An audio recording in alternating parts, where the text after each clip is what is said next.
Es el número 1 de los propósitos de fin de año y la asignatura pendiente de casi todos, aprender un idioma. Aunque es cierto que niños y jóvenes hoy lo tienen más fácil porque después de décadas de desidia en este campo, el sistema educativo ya lo contempla como uno de sus objetivos. Un aprendizaje que se puede realizar en cualquier momento de la vida, aunque resulta mucho más sencillo en los primeros años. Un aprendizaje que puede llegar a prevenir demencias, que activa partes de nuestro cerebro y que conecta directamente con nuestras emociones.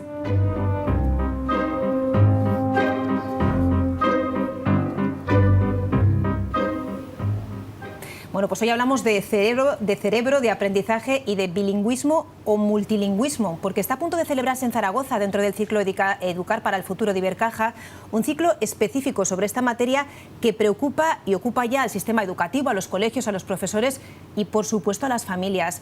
Jon Duñabeitia, buenos días. Hola, buenos días. Usted es el coordinador de este ciclo y además es experto en ciencia cognitiva del lenguaje. ¿Tenemos un especial problema los españoles para aprender un idioma?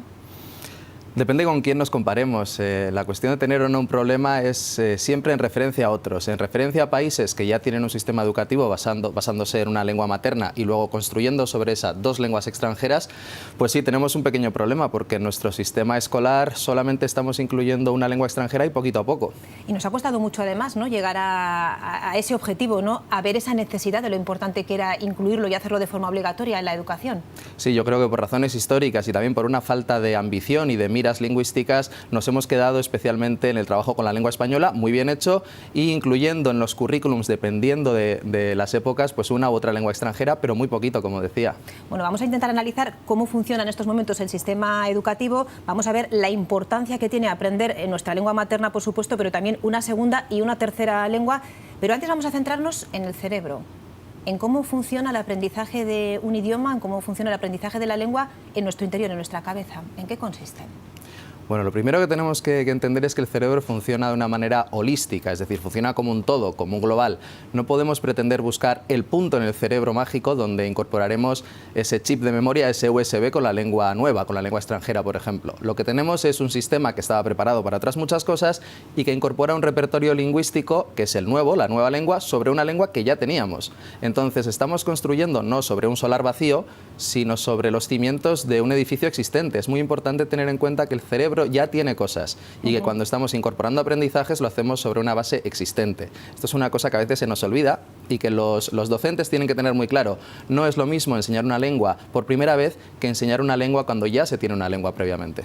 Bueno, pero si activan partes específicas en ese aprendizaje, ¿hacemos funcionar algo que de otra manera no haríamos funcionar si tenemos que incorporar una segunda lengua? Sí, sobre todo las áreas relacionadas con las gestiones de lenguas. Hay unas áreas atencionales principalmente que se encargan de negociar entre las dos lenguas, saber qué lengua tengo que utilizar en cada momento, qué estructuras, qué sonidos, qué palabras, y que no se nos desmonte toda esta construcción de ciudad que estamos haciendo. En la metáfora más utilizada en el campo es la metáfora de los malabaristas lingüísticos. La gente que sabe más de una lengua tiene que estar haciendo malabares con las estructuras, sonidos, morfemas, palabras de las lenguas, y estas pelotas, que son todas estas estructuras, no se nos pueden caer, tiene que sonar correctamente, y esto evidentemente tiene un requisito atencional bastante amplio. Claro, eso nos ayuda precisamente, por ejemplo, una de las ventajas que tendría quien habla no solamente una lengua, sino dos o incluso tres, es que tiene más atención ante determinadas cosas. ¿Y qué otras ventajas, además de la evidente y la social, de manejar más de una lengua?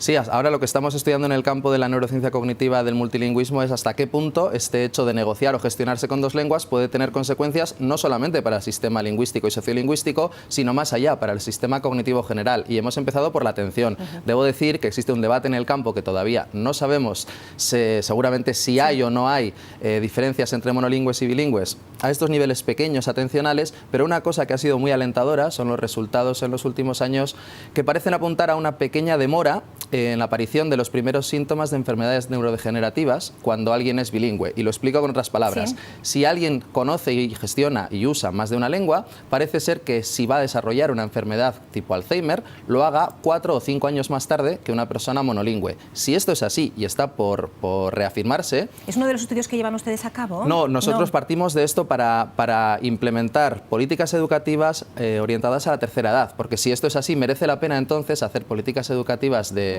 de inclusión del multilingüismo en personas mayores, ya que podría protegerles de cara a estas enfermedades neurodegenerativas. Bueno, investigaciones que llevan a cabo también desde la Universidad de Nebrija, que no lo hemos dicho, que es otro de los títulos, ¿no?, que está dentro de su currículum cuando lo hemos presentado.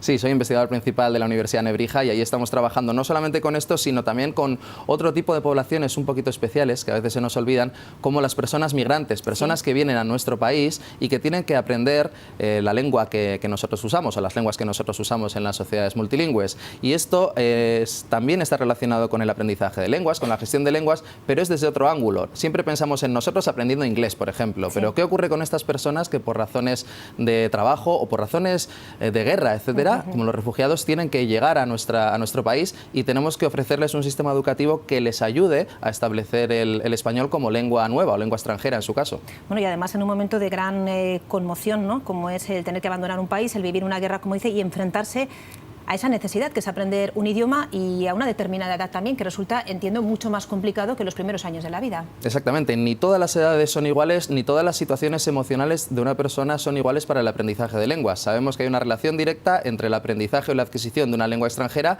y la situación emocional de esa persona. Entonces tenemos que atender a cómo es y cómo está esa persona a la hora de implementar políticas educativas. En cualquier caso, hablamos de un caso extremo, como es la situación de las personas inmigrantes, de los refugiados que acuden a otro país y se ven obligados para poder sobrevivir a aprender otra lengua, pero eso indica también, y volvemos a la parte del cerebro, a que estamos preparados para hacerlo en cualquier momento de la vida, cueste lo que cueste.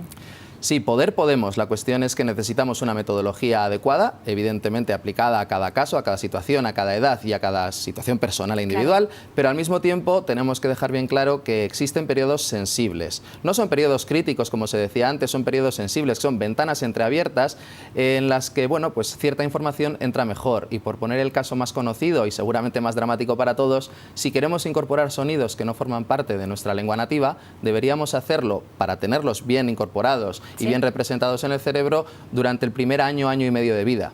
Es decir, si lo hacemos después, puede ser que no nos gestionemos muy bien con estos fonemas o estos sonidos de las lenguas extranjeras. Bueno, muy complicado, ¿no? Quiere decir que en cuanto nace el bebé hay que ya fomentarlo, ¿no?, incentivarle de esa manera, ¿no?, con esos sonidos y con esos fonemas. Siempre y cuando tenga un interés comunicativo. No tenemos que olvidar que el aprendizaje de las lenguas y la exposición a las lenguas tiene que tener un interés comunicativo, porque si no pierde su razón de ser. Bueno, vamos a volver al principio de la entrevista con Jon Duñabeita. Queríamos aprovechar su presencia hoy aquí en Zaragoza, en este plató, para ofrecerles también y mostrar una radiografía de los diferentes métodos que en estos momentos están implantados en esta comunidad para potenciar el bilingüismo desde las aulas.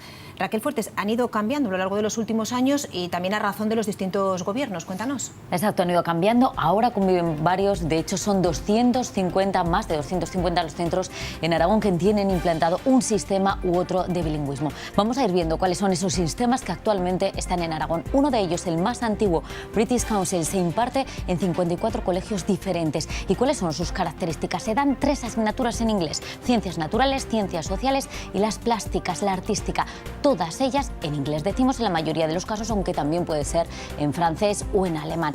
Ese es el más antiguo, tiene 20 años ya de implantación en la comunidad. Otro más reciente, del año 2013, Biblea, en su versión CILE 1 o CILE 2. Dirán, ¿qué es eso? ¿En qué se diferencian? CILE 1 se imparten el 20% de las horas lectivas en el idioma segunda lengua extranjera.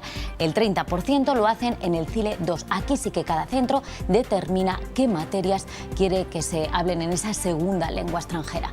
Y el más reciente, BRIT, se acaba de implantar este mismo curso aquí en Aragón. Es una nueva modalidad. El año que viene se estará determinando ya en 28 centros diferentes. ¿En qué consiste? Se parece mucho al British Council, pero en este caso son los docentes los que determinan qué asignatura, qué materia, qué actividad quiere cada centro impartir en esa segunda lengua. Es el 35% de las horas lectivas representa esa segunda lengua.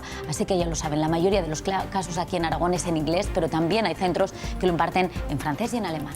Gracias, Raquel. Bueno, pues la fotografía es algo compleja en esta comunidad autónoma porque, como decíamos, en función de los gobiernos se ha ido cambiando ese modelo de bilingüismo. La pregunta es si todas esas etiquetas que compramos los padres de modelo bilingüe, que es lo que se busca, es uno de los reclamos más importantes ahora mismo a la hora de elegir un centro escolar, responden en realidad a lo que técnicamente o estrictamente se puede llamar bilingüismo.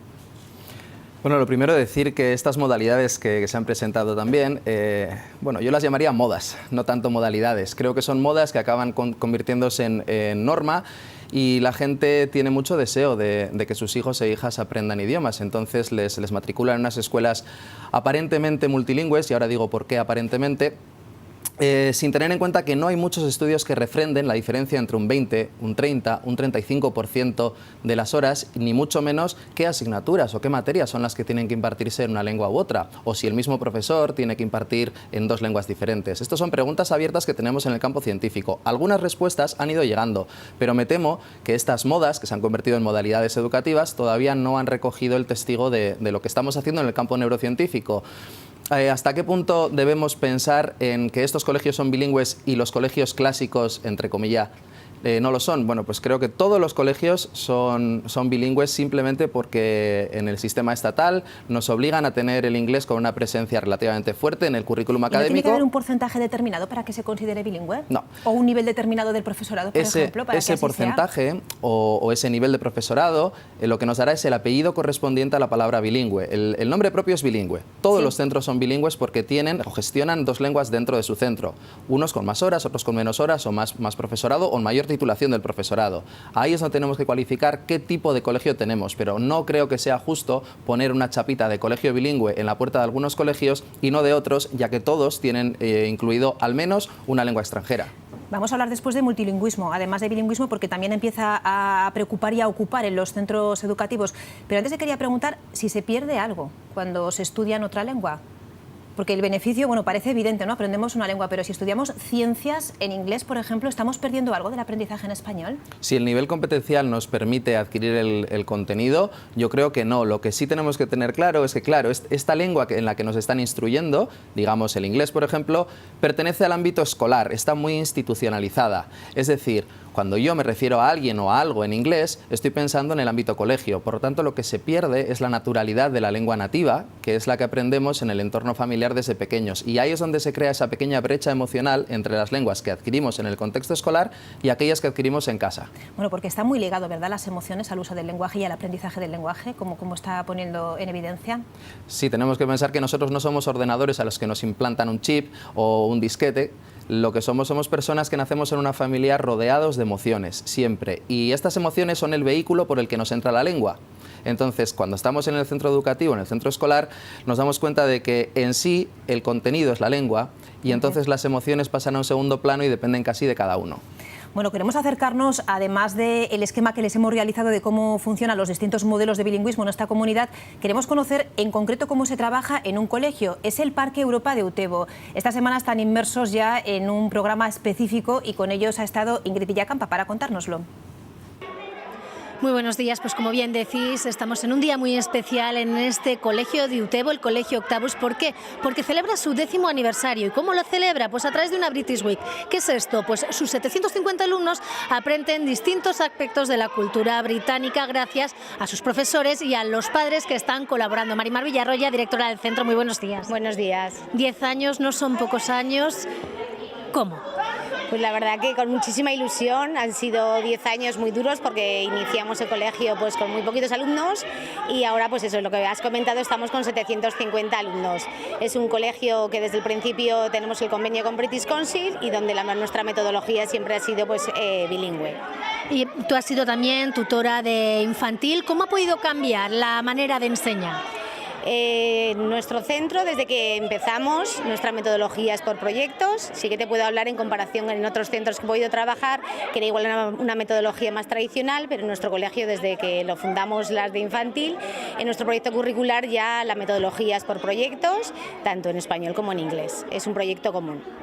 Hablamos también con Iris Marqués, ella es la asesora de British Council. Muy buenos días. Muy buenos días. Tú has sido alumna de Plan Viejo y ahora eres profesora de unos planes nuevos, además planes integrados en el British Council. ¿Cómo ha podido cambiar la manera de aprender y la manera de enseñar inglés? ¿Cómo lo ves ahora con estos niños? Pues la verdad que ha cambiado radicalmente y yo creo que a favor. Antes nos hacía memorizar y aprender de una manera mecánica el inglés sin comprenderlo y sin tampoco poder luego expresarnos, ¿no? Ni siquiera entendernos cuando salíamos de nuestro país, y ahora desde bien pequeñitos, yo estoy en infantil, ellos están en el aula escuchando inglés de una manera natural a través de lo que trabajamos con las tutoras, de los proyectos, de los juegos, de los talleres. Entonces la metodología es diferente para el profesor, no enseñas inglés, sino que estamos educando, enseñando diferentes temas y materias en inglés. Entonces es un medio, un instrumento, no el objetivo, y lo aprenden de una manera pues muy natural, como aprenderían su propia lengua materna. Y al mismo tiempo contáis con profesores nativos que les ayudan en conversación, que les ayudan también a soltarse, ¿no? Que eso también es parte de esa clave.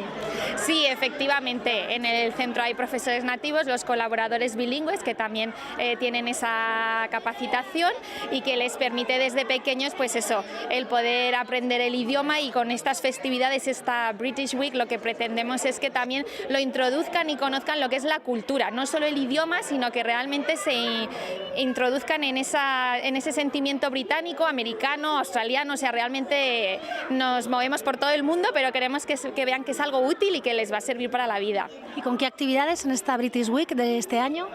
Este año hemos decidido retomar talleres que hemos hecho en los 10 años de las British Week, como un poco aniversario, ¿no? Recordarlas. Entonces hemos seleccionado las que nos parecieron más emblemáticas o que más gustaron, como es esta American Week, el tema de las marshmallows, que es algo típico allí para los campamentos que se hacen con niños en verano.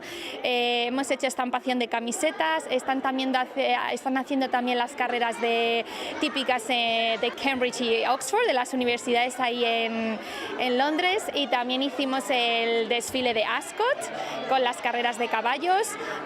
También estamos haciendo murales, ¿no? Para que de alguna manera quede plasmado en el colegio, en las paredes, lo que es este 10º aniversario. Muchísimas gracias, y nosotros nos quedamos aquí en este taller, en estas barbacoas de jamones o nubes, como les llamamos nosotros, marshmallows, como les llaman en Estados Unidos, con un dulce sabor de boca. Bueno, gracias a nuestra compañera Ingrid Villacampa. Era el tema con el que cortábamos un poco la entrevista para acudir a conocer lo que se estaba realizando en este colegio, y es esa mezcla importante, imprescindible, del aprendizaje del idioma y de las emociones, ¿no? Como vemos en este ejemplo. Claro. Yo creo que este ejemplo es un referente perfecto de la diferencia entre enseñar una lengua y educar en una lengua. Para educar en una lengua, que es lo que tenemos que perseguir, sea una lengua extranjera o una lengua nativa, tenemos que incluir a todos los agentes involucrados en la educación. Y esto no es solamente el discente, el alumno y el docente, sino también los agentes familiares y todo el contexto. Creo que a través del juego, a través de otras nuevas estrategias, podemos fomentar el aprendizaje de la lengua sin necesariamente focalizarnos en el libro antiguo y en el manual educativo clásico. Bueno, tendríamos muchas más preguntas para realizarle, pero el tiempo se agota. Última cuestión, recordar que de todo esto se va a hablar dentro del ciclo Educar para el Futuro de Ibercaja. Los próximos 2 y 3 de marzo hay una cita importante: cerebro, lenguaje y multilingüismo. Exactamente, hemos conseguido reunir a grandes amigos y profesionales en el campo científico que van a contar de una manera divulgativa muy clara y organizada desde cómo se crea el lenguaje hasta cómo los bebés incorporan el sistema lingüístico en su cerebro y cómo vamos aprendiendo a lo largo de la vida diferentes lenguas, gestionándonos sin rompernos, y al final acabamos modulando un cerebro que es el que sostiene todo el aprendizaje lingüístico y que lo gestiona bien. Jon Duñabeitia, gracias por habernos acompañado esta mañana en Buenos Días Aragón. Gracias. Un placer, gracias.